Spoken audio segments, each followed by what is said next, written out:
Okay, part three. I'm back. And this is not going to be long, y'all, I promise. And I hope somebody gets something out of this because this was really on my heart to do this. It really was. And so I had no other choice but to obey the man up above. So, just as wisdom covers the intellectual or comprehending side of our nature, okay, I'm paraphrasing what I'm reading. Compassion covers, and I tell you I will talk about compassion in this last segment. Compassion covers the emotional or feeling side of our nature. Like wisdom, compassion is a uniquely human quality. Compassion is made up of two words, co, meaning togetherness, and passion, meaning a strong feeling. And this essentially is what compassion is. When we see someone in distress, and we feel their pain as if it were our own, that God part of you reaches out. You could be in dire straits yourself, y'all. I promise you. You're not talking about that horrible divorce I went through. It was. And I went through it because, I mean, come on, when a marriage fails, it's both people's fault. It's never one person's fault. I don't care how one might have 90%. I had 1/4 of it. It really takes two to tango. But anyway, even when I was going through all of that, and I still would help people in their situations. That's just the way I'm made. And I remember telling God last year when things were really rough in some ways, but not in a way that anybody who didn't know me would know. But I remember saying to the Lord, though you slaying me with this one, yet will I serve you. And I said, Lord, I don't know what none of that is, but I tell you what, I'm not going anywhere because this too will pass. And I can't stop loving people because that's the way you made me. I love the world, love the earth. I love kindness. I love compassion. I love being of assistance to people, even though people don't see you that way. They see you totally different. And when they see you that way and it's intimidating to them, they start all kinds of gossip about you. And being a child of God, when he tells you you got to be still and know that he's God, you have to. And does it tear you apart? Your emotions, yeah. But when you come out of it, God has compassion on you and he knows what he's putting you through. But when he's putting you through it, believe me, it's to bring out a better you. And I can truly say that because of everything, all of this crazy stuff, something happened today. What? Phone rang early this morning. It's not that God didn't tell me, but like, what you talking about, Willis? What you talking about? And so I had to give it to the Lord, pray about it.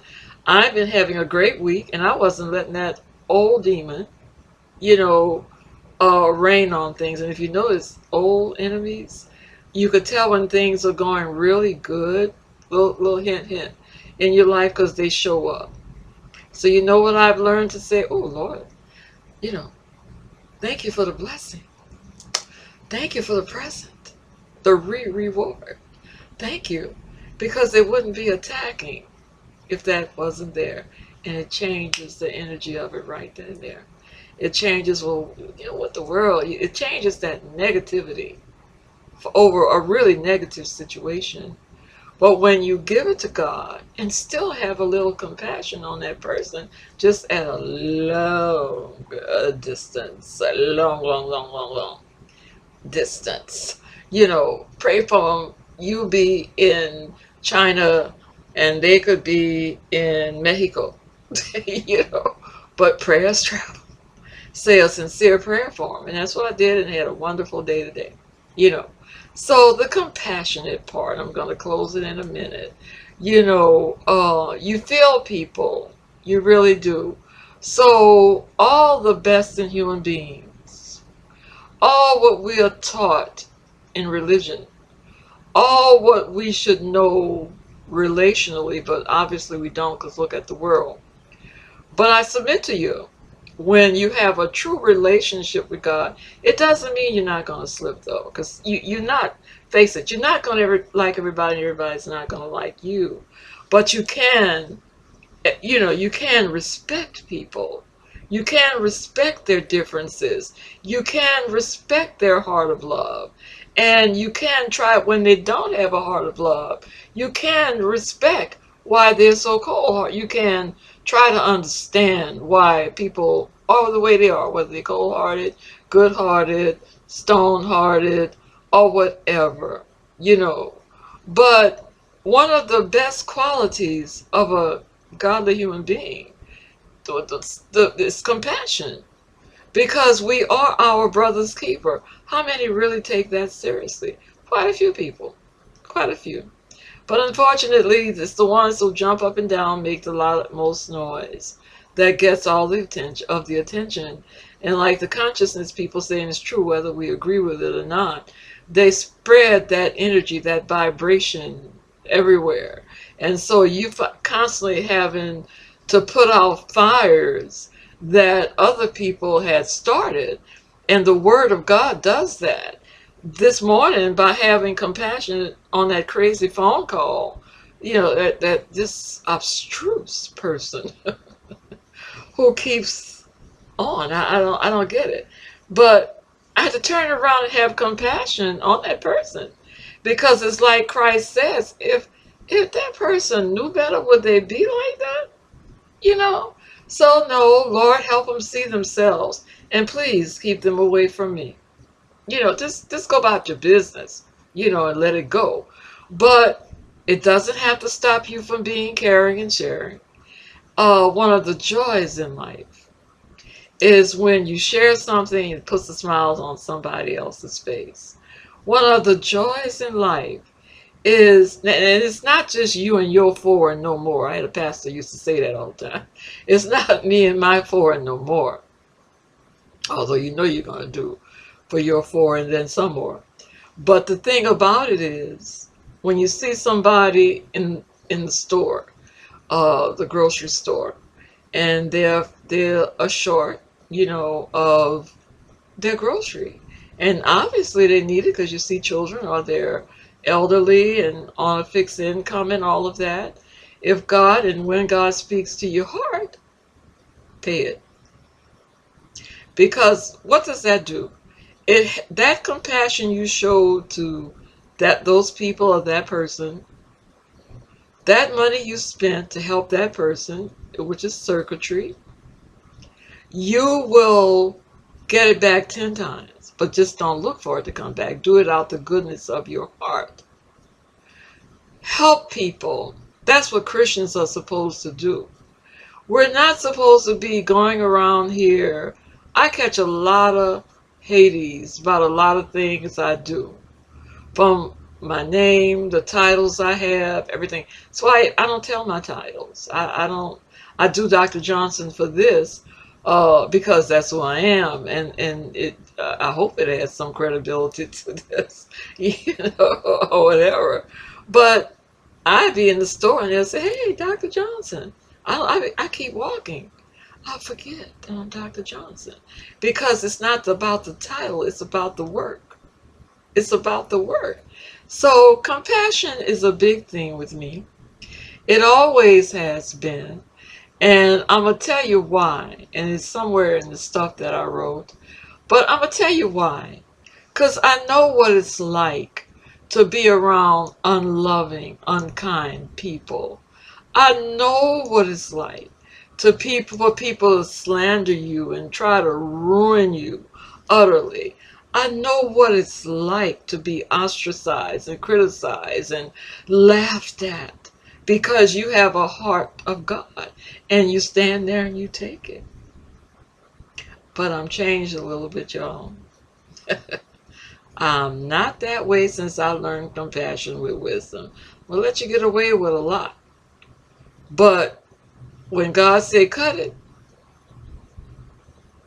hell hath no fury like me. Don't start nothing. I promise you it won't be nothing. I'm peace loving. I'm a peacemaker. And all of us, all, the children, the true children of God are like that.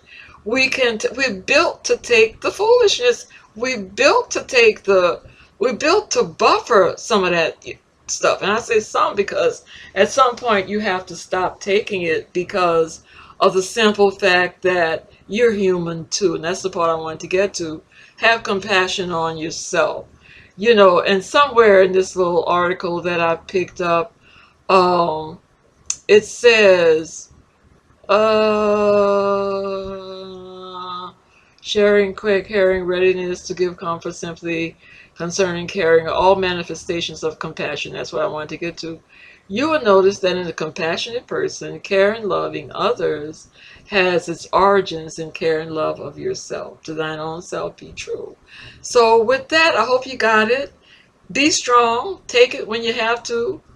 Get it out the way when you don't. Say, be gone from me, little devils, and they'll flee. But always emulate God. Even the hardest part is when it's bad situations. But it's doable because you're built for that. Not everybody, but you're built for it. So I thank God for all of the things that have come at me. I never thought I would say that. All of it, because it made me who I am today, and it actually did let me see God in a better way. And then when you look back and God supplied all you need, you're good. So Lord, I just thank you for giving me the opportunity to talk about compassion and wisdom and how we can be icons of you when we are able to turn the other cheek and still show love, when we are able to be endure rejection and oppression, but yet we have open arms and open hearts for others. When people ostracize you and want to hurt you, you still have the love, the care, the truth of wanting to help other people, Lord. So it's true. Surely they will come together against us, but not by you. Because no weapon, remember this, no weapon formed against you will ever prosper. Just keep your hand in God and your mind on God, and keep your mind renewed, and let the mind of Christ always be in you, because whatever you think you become, and Christ is love, Christ is kind, Christ is light, and Christ is mine, and he's yours as well. So I thank you, and I said I will see you next week, so I may see you tomorrow if he gives me something. But enjoy the rest of your weekend. God bless you, and I love you all. Click, tag, and share all 3 of these little short videos for me, please. Thank you. Love y'all.